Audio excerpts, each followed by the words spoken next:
अस्सलाम वालेकुम दोस्तों, मैं हूं कीमजा शाहिद। वेलकम करता हूं आपको अपने चैनल पर। उम्मीद करता हूं आप लोग खैरियत से होंगे।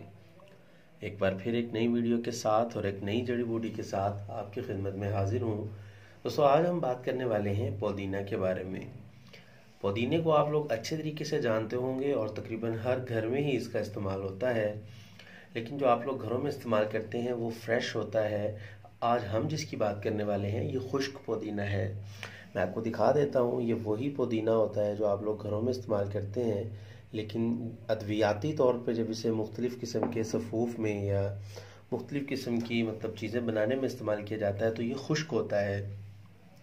और आज हम जो बात करने वाले हैं इसके फ़वाइद क्या हैं और इसका मिजाज क्या है और कहाँ कहाँ इसको इस्तेमाल किया जा सकता है। अगर हम सबसे पहले बात कर लें इसके नाम की कि इसको किस किस नाम से बुलाया जाता है, तो अरबी ज़ुबान में जो इसको बुलाया जाता है इसको फोदंज कहा जाता है, और सिंधी में इसको फोदनो कहा जाता है, और अंग्रेज़ी में इसको मिंट पेपरमिंट भी कहा जाता है। बहुत अच्छी इसकी खुशबू और तेज़ खुशबू होती है।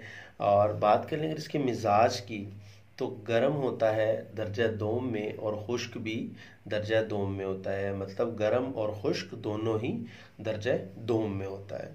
अब बात करते हैं इसके फ़वाइद की। जैसा कि हमेशा की तरह आपको मुख्तसर से इसके फ़वाइद मैं आपको बता देता हूँ कि ये कहाँ कहाँ किन किन मर्ज़ में किन किन बीमारियों में इसको इस्तेमाल किया जाता है। अब सबसे पहले अगर बात कर लें तो मुहल्लिल है, मतलब कि सोज वगैरह को उतारने के लिए ज़बरदस्त काम करता है। और कीड़ों को मारने के लिए इस्तेमाल किया जाता है। कातिल किरम है, पेट के कीड़े हों और भी जैसे कि अक्सर लोगों के कान में कीड़े हो जाते हैं तो इसका महलूल बना के जो है वो कान में टपकाया जाता है। जैसे फ्रेश अगर हम ले लेंगे पुदीना तो उसको हम अच्छी तरह से पीस के उसका पानी होता है वो ले लिया जाता है और उसको कान में या नाक के अंदर वो टपकाया जाता है। उससे जो होते हैं वहाँ के जो कीड़े होते हैं वो मर जाते हैं। उसके अलावा मुद्रे बोल है, पेशाब आवर है। इसी तरीके से जो चीज़ भी मुदर होती है, मतलब कि वो पेशाब लाने वाली होती है, या हैज़ वगैरह जिससे औरतों के मेंसेस की बंदिश हो जाती है या कम मिकदार में आते हैं, तो उनके लिए भी इसको इस्तेमाल किया जाता है। और री को खारिज करने के लिए भी इस्तेमाल किया जाता है। मतलब हवा का अगर इखराज ना हो रहा हो तो भी इसको इस्तेमाल किया जाता है। ये मैं आपको जो बताता हूँ अकेला इसी को इस्तेमाल नहीं किया जाता। ये मेरी जो भी मैं फ़वाइद आपको बता रहा होता हूँ ये मुख्तलिफ नुस्खा जात के अंदर इसको डाला जाता है। और अगर हम बात कर लें कि मैदे को तकवीयत देता है, ताकतवर बनाता है। और ज़ईद मैदा जिनका ज़ईफ़ हो जाता है, खुराक सही तरह हज़म नहीं हो पाती, उनके लिए ज़बरदस्त होता है। और पेट के दर्द के लिए भी इसको इस्तेमाल किया जाता है। और जिन लोगों का पेट फूल जाता है, मतलब कि खाना वगैरह खाने के बाद, तो वहाँ भी इसको इस्तेमाल किया जाता है। भूख की अगर कमी हो तो भी इसको इस्तेमाल किया जाता है। बहुत बहुत सारे इसके फ़वाइद हैं। और अक्सर जो है कै वगैरह की जब शिकायत हो जाती है तो इसका जुशांदा या इसका अर्क जो है वो भी पिलाया जाता है। और जहर की तासीर को ख़त्म करता है, इसीलिए जब हैज़ा वगैरह हो जाता है तो इसको जो है पिलाया जाता है। हैज़ा वगैरह के अंदर भी इसका इस्तेमाल किया जाता है।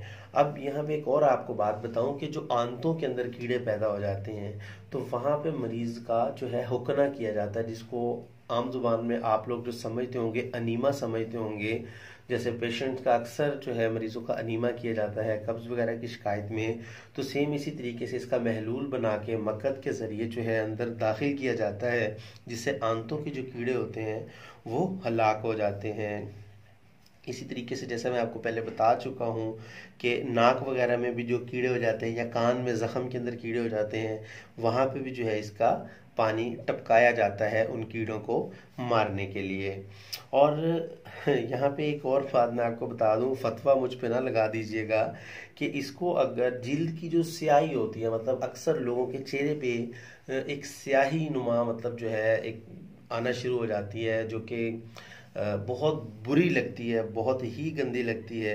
तो शराब के हमरा इसका जो है जमात बनाया जाता है, मतलब इसका महलूल बनाया जाता है। शराब में इसको अच्छी तरीके से पीस लिया जाता है या खल कर लिया जाता है, तो लेप बना के जो है उस पर किया जाता है, तो उससे जो है जिल्द की जो स्याही होती है वो भी ख़त्म हो जाती है। अगर बिच्छू या ये डेमू वगैरह जो काट जाते हैं उस पर भी इसका तिला किया जाता है, जो कि जहर को ये जज्ब कर लेता है और दर्द को जो है फौरी तौर पे तस्कीन बख्शता है। तो ये इसके इतने सारे जो फ़वाइद थे मैंने आपको बता दिए हैं। तो इंशाल्लाह ये मैं एक जड़ी बूटी आपको जो है फ़वाइद बता देता हूँ। फिर होता ये है कि जिन जिन वो नुस्खा जात में डलती जाती है वो इंशाल्लाह नुस्खे भी मैं लेकर आता रहूँगा आपके पास। तो उसका फ़ायदा ये होता है कि आप लोगों को पहले से पता होता है कि इस मतलब जड़ी बूटी का मिजाज क्या है और इसके कहाँ कहाँ फ़वाइद और किन किन किन जगहों पे हम इसे इस्तेमाल कर सकते हैं। सत पुदीना भी इससे हासिल किया जाता है, बड़ी मशहूर चीज़ है, जो कि मुख्तलिफ़ किस्म के ऑयल्स में जो बालों के ऑयल्स होते हैं या वो इनहेलर वगैरह बाज़ार से मिलते हैं जब नाक वगैरह बंद हो जाता है सूंघने के लिए, और बच्चों को जो बाम वगैरह विक्स वगैरह जो होती है उसमें भी इसका इस्तेमाल किया जाता है। मतलब बहुत सारी चीज़ों में जो है इसका इस्तेमाल है। तो उम्मीद करता हूँ आज की वीडियो भी आपको पसंद आई होगी। तो दोस्तों चैनल को ज़रूर सब्सक्राइब कर लें, मैं आप लोगों के लिए ऐसी ही वीडियोस लेकर आता रहता हूँ और मेरी हौसला अफजाई किया करें। जितना आप लोग मतलब वीडियो को देखते हैं तो सब्सक्राइब भी कर लिया करें, ताकि हर नई आने वाली मेरी वीडियो जो है आपको मिलती रहे। लाइक भी कर दिया करें वीडियो को, शेयर भी कर दिया करें, ताकि आपके साथ साथ दूसरों के भी इल्म में इजाफा हो जाए। तो हकीम ज़ा शाहिद को इजाज़त दीजिए। अल्लाह हाफिज़।